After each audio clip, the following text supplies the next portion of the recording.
Conseil métier, SI, organisation et transformation digitale, c'est l'expertise de Quantim, cabinet de conseil spécialisé en banque et services financiers depuis plus de 15 ans.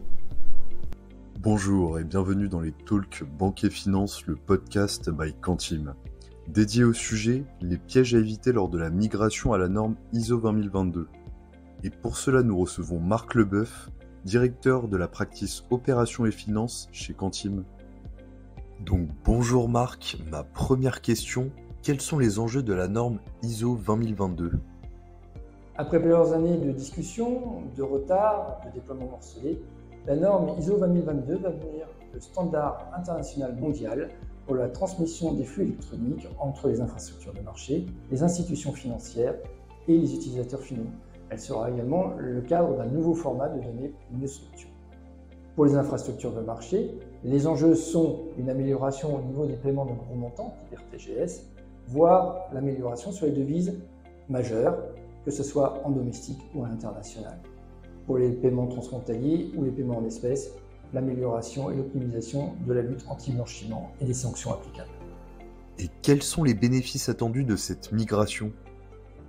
Au-delà d'unifier les standards des paiements actuels, les bénéfices seront de pouvoir, pour l'ensemble des banques, quel que soit le pays, de travailler sans barrière technologique, d'optimiser les processus, d'optimiser et d'améliorer le suivi des exceptions et donc de renforcer l'efficience des paiements. Selon toi et ton expérience, comment préparer sa migration à la norme ISO 20022 ? Tout d'abord, il n'y a pas de volonté de la part des institutions d'avoir un modèle unique.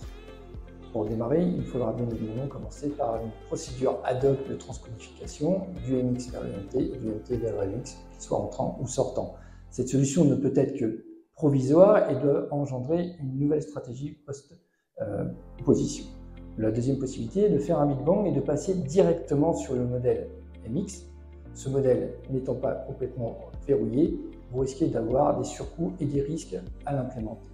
La solution recommandée par l'environnement Swift serait un modèle hybride permettant d'avoir à la fois des sous-ensembles gérés en MT et des sous-ensembles gérés en MX. L'apport de cette solution est intéressante, mais elle impose d'avoir deux solutions dans un environnement unique. La dernière solution sera de déporter votre activité sur une plateforme externe qui prendra en charge l'ensemble de cette problématique et vous ne serez pas forcément maître de votre programme. Et pour finir Marc, quels sont les pièges à éviter pendant la migration à la norme ISO 20022 ? D'un point de vue global, mésestimer la charge et ne pas prévoir les équipes associées pour ce projet. D'ailleurs, ça me rappelle un sujet avec un de mes anciens clients lors du CEPA, où l'ensemble de la chaîne avait été prévu en dehors de la chaîne back-office des traitements des incidents. Le changement du format vers un format XML a entraîné une augmentation des volumes de 20% et un montant de 12%. L'équipe en charge des back-office était restée ISO et n'a pu traiter globalement cette surcharge. Cela s'est traduit par un départ d'un créancier principal de la place pendant un an qui a refusé de fournir de nouveaux flux sans certitude. Et également la mise en place d'une équipe task force de 10 personnes et d'un pilotage dédié, entraînant un surcoût et surtout une angoisse. D'un point de vue organisationnel, sous-estimer la charge de testing avec vos partenaires.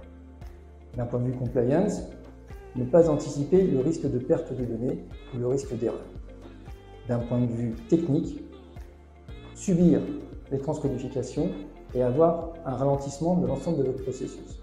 Voire pire, d'avoir pris des décisions techniques qui seraient obligées de changer en plein milieu du jeu pour avoir un respect de la compliance. Merci beaucoup Marc d'être venu sur ce podcast et d'avoir répondu à mes questions. Si vous souhaitez en savoir davantage sur Quantim et ses solutions d'accompagnement, rendez-vous sur quantim.fr. Merci et à très vite pour un prochain podcast.